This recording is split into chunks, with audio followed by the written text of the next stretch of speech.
PCS current news में अभी की खबर है। एनसीईआरटी कक्षा 6 हड़प्पा समाज के नाम में बदलाव। हालिया खबरों के अनुसार राष्ट्रीय शैक्षिक अनुसंधान और प्रशिक्षण परिषद यानी एनसीईआरटी की कक्षा 6 की नई सामाजिक विज्ञान की पुस्तक में हड़प्पा सभ्यता को सिंधु सरस्वती सभ्यता लिखा गया है। कक्षा 6 की इस पुस्तक का नाम exploring society India and beyond है। बता दें कि सरकार द्वारा स्कूल शिक्षा के लिए राष्ट्रीय पाठ्य चर्चा की रूपरेखा 2023 के अनुरूप जारी की गई पहली सामाजिक विज्ञान की पाठ्य पुस्तक है। चलिए अब जानते हैं सिंधु सरस्वती सभ्यता के बारे में। भारत का इतिहास सिंधु घाटी सभ्यता से प्रारंभ होता है, जिसे हम हड़प्पा सभ्यता के नाम से भी जानते हैं।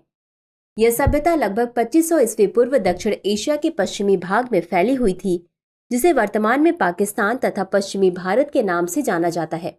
सिंधु घाटी सभ्यता मिस्र, मेसोपोटामिया, भारत और चीन की 4 सबसे बड़ी प्राचीन नगरीय सभ्यताओं से भी अधिक उन्नत थी। वर्ष 1920 में भारतीय पुरातत्व विभाग द्वारा किए गए सिंधु घाटी के उत्खनन से प्राप्त अवशेषों से हड़प्पा तथा मोहनजोदड़ो जैसे 2 प्राचीन नगरों की खोज हुई। भारतीय पुरातत्व विभाग के तत्कालीन डायरेक्टर जनरल जॉन मार्शल ने वर्ष 1924 में सिंधु घाटी में एक नई सभ्यता की खोज की घोषणा की। चलिए अब देखते हैं सिंधु सरस्वती सभ्यता की विशेषताएं। नगर नियोजन और संरचनाएं। हड़प्पा संस्कृति अपनी नगर नियोजन प्रणाली के कारण विशिष्ट थी। प्रत्येक शहर में गढ़ के नीचे एक निचला कस्बा होता था, जिसमें ईंट के घर होते थे, जिनमें आम लोग रहते थे। शहरों में घरों की व्यवस्था में ग्रिड प्रणाली का प्रयोग किया गया है।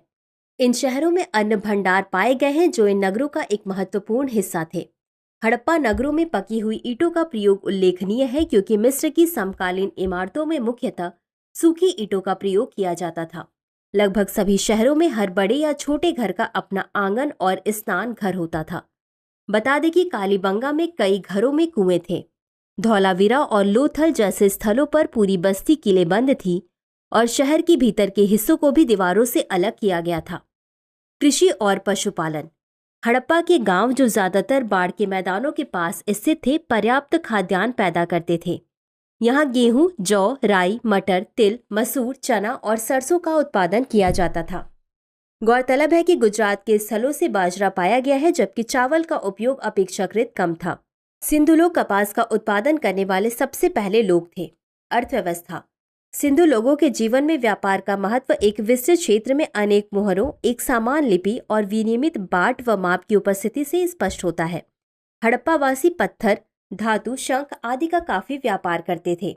धातु मुद्रा का प्रयोग नहीं किया जाता था तथा व्यापार वस्तु विनिमय प्रणाली द्वारा किया जाता था।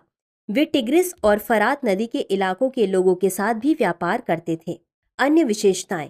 हड़प्पावासी कांसे के निर्माण और उपयोग से बहुत अच्छी तरह परिचित थे। तांबा राजस्थान के खेतड़ी तांबा खानों से प्राप्त किया गया था और टिन संभवतः अफगानिस्तान से लाया गया था।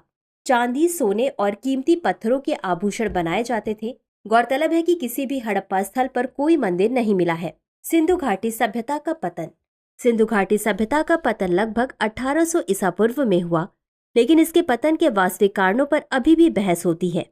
एक सिद्धांत का दावा है कि इंडो यूरोपीय जनजाति यानी आर्यों ने सिंधु घाटी सभ्यता पर आक्रमण किया और विजय प्राप्त की। दूसरी ओर कई विद्वानों का मानना है कि सिंधु घाटी सभ्यता के पतन के पीछे प्राकृतिक कारण हैं, जैसे बाढ़, अकाल, भूकंप आदि। तो चलिए अंत में देखते हैं आज के अभ्यास प्रश्न को। निम्नलिखित कथनों पर विचार कीजिए। 1. एनसीईआरटी की कक्षा 6 की नई सामाजिक विज्ञान की पुस्तक में हड़प्पा समाज को सिंधु सरस्वती सभ्यता लिखा गया है। 2. कक्षा 6 की इस पुस्तक का नाम exploring society India and beyond है। उपर्युक्त में से कौन सा या कौन से कथन सही है या सही है? ए केवल 1, बी केवल 2, सी 1 और 2 दोनों, डी न तो 1 और न ही 2। इस प्रश्न